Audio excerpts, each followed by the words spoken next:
The emergency klaxons had never sounded in Sector 7 before. Not once in the 3 cycles since the Galactic Coalition established the Joint Research Station, orbiting the contested moon of Theta 9. But tonight, they screamed through the corridors with the fury of a parent's terror. Varric's 4 eyes blazed crimson as he tore through the habitat modules, his 8-foot frame moving with a speed that contradicted his massive, scaled bulk. The Crithian was Apex, engineered by evolution to dominate the food chain of 7 different worlds his people had conquered. His claws left grooves in the metal floor panels. "Where?" he roared, his translator struggling to convey the guttural agony in his native tongue. "Where are my cubs?" The station's security chief, a methodical Zentari named Kel, floated beside him on anti-grav supports. "Surveillance shows them entering the human quarters at Oro 200 hours. That was 47 minutes ago. We've been unable to establish contact with..." Varric didn't wait for the explanation to finish. He knew which human. There was only one who worked the late shift in the xenobiology labs. The one who smiled too easily.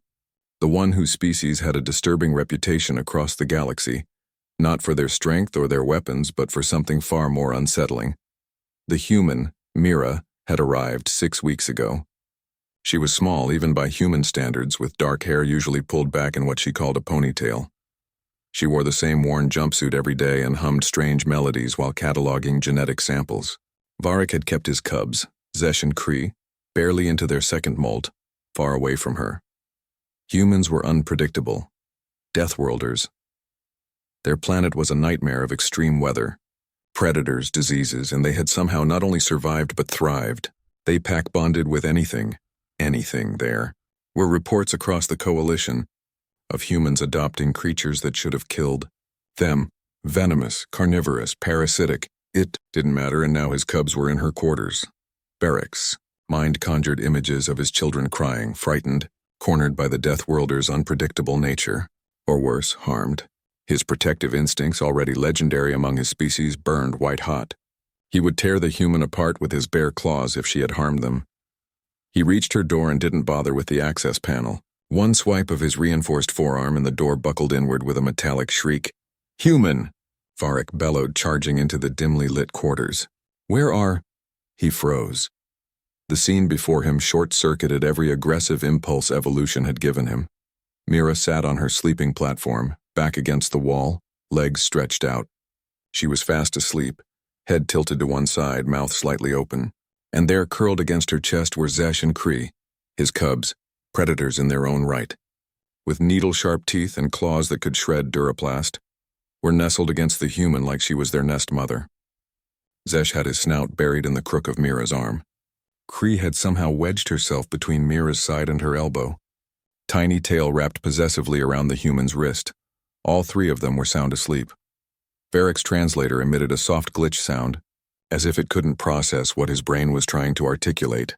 Behind him, Kel floated into the doorway and emitted what could only be described as a surprised chirp. I don't understand," Varric whispered. On the wall screen, a video was paused, some kind of human entertainment featuring small, furry creatures. A half-eaten nutrition bar sat on the side table. And draped over all 3 sleeping figures was one of Mira's jackets, clearly placed there deliberately to keep the cubs warm. Varric took a careful step forward. His combat-trained senses cataloged everything. Mira's breathing was slow and steady. No signs of distress. The cub's vitals, which his enhanced vision could detect through thermal sensing, showed deep REM sleep. The safest, most vulnerable state of rest. They felt safe with her. Zesh stirred slightly, making a small chirping sound, the noise young Crithians made when content. Mira's hand, still asleep, gently patted his head twice before going still again. It was instinct. She hadn't even woken up. By the 7 suns, Kel breathed from behind him. The reports were true. Varric turned slowly. "What reports?" "About humans. We thought it was coalition propaganda or mistranslation." Kel's translator carried a tone of amazement. "They have this on compulsion, to protect small things, to nurture them. Their evolution made them, what's the word, caretakers. Even for species not their own."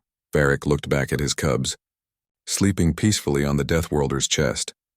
He had spent weeks avoiding Mira, warning his cubs away from the strange human who always smelled like the coffee she drank and the soap she used. He had lectured them about the dangers of unknown species, about maintaining proper Krithian dignity, and yet, when Zesh and Kree had woken from nightmares which they had never told him about, they had somehow known to go to her. As if on cue, Mira's eyes fluttered open. She saw Varric standing there, all 8 feet and 400 pounds of apex predator with claws extended and the doorway demolished behind him. She should have screamed, should have panicked. Instead, she looked down at the cubs, then back up at Varric and gave him a sleepy, apologetic smile. "Sorry," she whispered, careful not to disturb the cubs. "They scratched at my door around 0200. They seemed scared. I was going to call you, but they fell asleep so fast and I didn't want to wake them." "I know I should have—" "No," Varric interrupted, his voice uncharacteristically soft. He retracted his claws. "No, you did. Correctly." Mira blinked in surprise. Varric moved closer, slowly, until he could see his cubs' faces properly. They looked more peaceful than he'd seen them in weeks. "They have been having night terrors. Since their nest mother passed last cycle, I did not know how to— I am a warrior, not a comforter," Mira finished gently. "I understand."